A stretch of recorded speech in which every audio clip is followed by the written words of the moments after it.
Hi guys, it's April and I garden down in southeast Nebraska, zone 6A, formerly 5B, and I think by the time I start filming next year, I will no longer be clarifying both of those. Though I still feel like a 5B. The way the weather works, I'm not sure they should have switched the zones, especially since everyone had gotten so used to, the times of year where they plant things out, but I don't make the rules. Anyways, that was a weird tangent. I'm gonna show you my garden. Not a lot has changed, but I have started pulling things out because we're probably only a couple weeks out until our first frost, in which the end of our growing season hits. So let me show you around. No, nothing has been done about the ginormous loofah plant.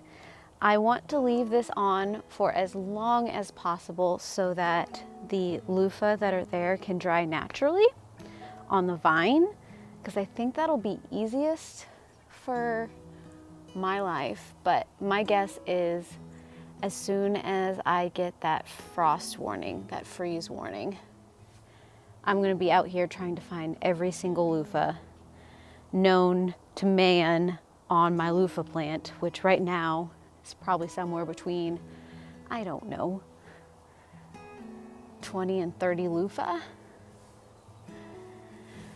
Especially since it's all over my deck. All over. But otherwise, not much has changed over here. I have harvested a few of the tomatoes from this volunteer tomato plant over here. They were the speckled Roman, which I also planted out with the Romas. So I got a few extra of those this year. Don't know if I'm gonna get any more from that plant. Still think these are probably the purple bumblebee, but I haven't seen any ripe ones yet. Otherwise, this is just pretty much loofah, though. I'm still keeping an eye on some of those poblanos. But like I said, otherwise things are still looking much like they have. No new stories to tell about any of these, though I don't think there's going to be anything that I'm going to be pulling out over here anytime soon, but I am going to be digging for potatoes in my near future. So there are those. Okay, so here we have honeyberries. And they already look like fall has hit them pretty hard. I think that's what they've done in the past. I'd have to go back and look at my videos, but they've lost all the leaves. And the two new ones are looking like they're trying to put on a new flush of growth, which, why? But we'll keep an eye on that. I'm gonna go this way because all the exciting stuff is happening in the middle of the garden right now. The garden beds themselves are kind of just doing whatever. So I'm still letting the cowpeas continue to grow and dry out on the vine so I can come back later and harvest them. So we got quite a few on there. This corn is going to be chopped down today because I finally got the twine I needed to use it as decoration out on my front porch. So that's gonna happen later today, especially since I think the weather is gonna be pretty nice. I'm gonna try and walk through this as per usual without causing chaos. Here's the biggest change right here. The ground cherry is gone. It was not looking good and I just didn't want to deal with it anymore. So I pulled that one out yesterday because the temperatures were nice enough for me to spend 30 minutes dealing with the cleanup. As you can see, I did not manage to grab all of the ground cherries.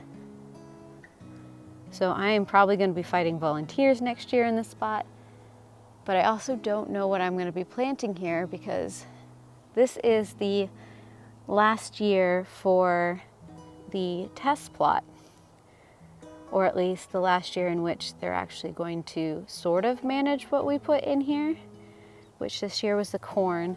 Last year was the zucchini. But I just have to send one more soil sample to them in the spring, and then this just becomes another part of the garden with nobody else's input.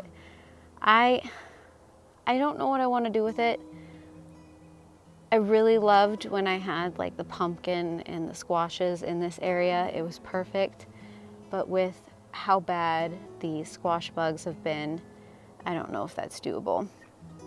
But as you can see, the okra, I've really loved this area, so maybe I'll put okra in again. Maybe some popcorn instead of sweet corn. I don't know. That's the fun part of the end of the season, is you get to start thinking about next season. But otherwise, we've got all of these areas going a little bit wild. Nothing too terribly exciting. I'm getting tomatoes here and there, and that's pretty much what most of this is, except for over here we have the carrots, which, as you can see, is looking a little more raggy than last time, because I pulled out a bunch of these carrots and I made some carrot kimchi. I have a bunch of kimchi cookbooks, and most of them, I use daikon recipes for my carrots because I'm not 100% sure I'm gonna get daikons in time to make daikon kimchi. So I used carrots instead, and in theory it's the same, but it's still fermenting, so I will let you know. Otherwise, we've got a bunch of them going to seed, which is fine.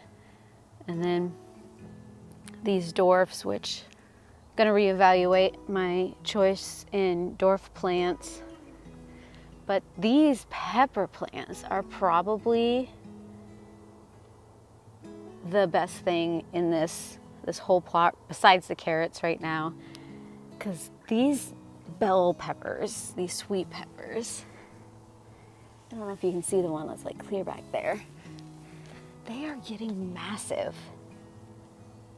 So I'm getting a lot of late season peppers from this area, and it was completely by accident because these plants got smothered by my potatoes, which apparently I missed a few, but now they're producing later than the other ones, and I guess they have a beautiful little microclimate back here that is just allowing them to thrive. So I'm keeping an eye on those. These Roma plants right here, they're a combination of the California, the speckled, these were the Midnight, have been putting on a decent flush, whereas the rest of the tomato plants have started to put on more green, and I'm getting a few green tomatoes here and there that might ripen before we hit our frost in a couple weeks. I'm not putting a lot of stock in that, but same with all of these tomatoes. And these ones over here, so you can see the new growth that they put on and the new tomatoes that they're trying to push, just because the weather has been decent for the first time in so long. And the water fountain is looking kind of bad. I just need to close it up for this season. I don't know what happened this year. It's just hasn't been going well for me in this kind of area. So yeah, I mean, we got some decent zinnias, but the grass is atrocious right now. And it looks like I have a weed to pull before it goes to seed. The As always, jelly melon is just hanging out, doing its thing. It doesn't look like there's fruit, but I guarantee you there's fruit underneath there, much like the ground cherries, whereas all you see is this green, and every once in a while when it starts dropping, you see the fruit, but there's fruit in there. I should harvest a few of those because honestly, I'm getting tired of apples. We've been to so many apple orchards in the last couple of weeks, and we've gotten so many pecks of apples that I'm done with apples.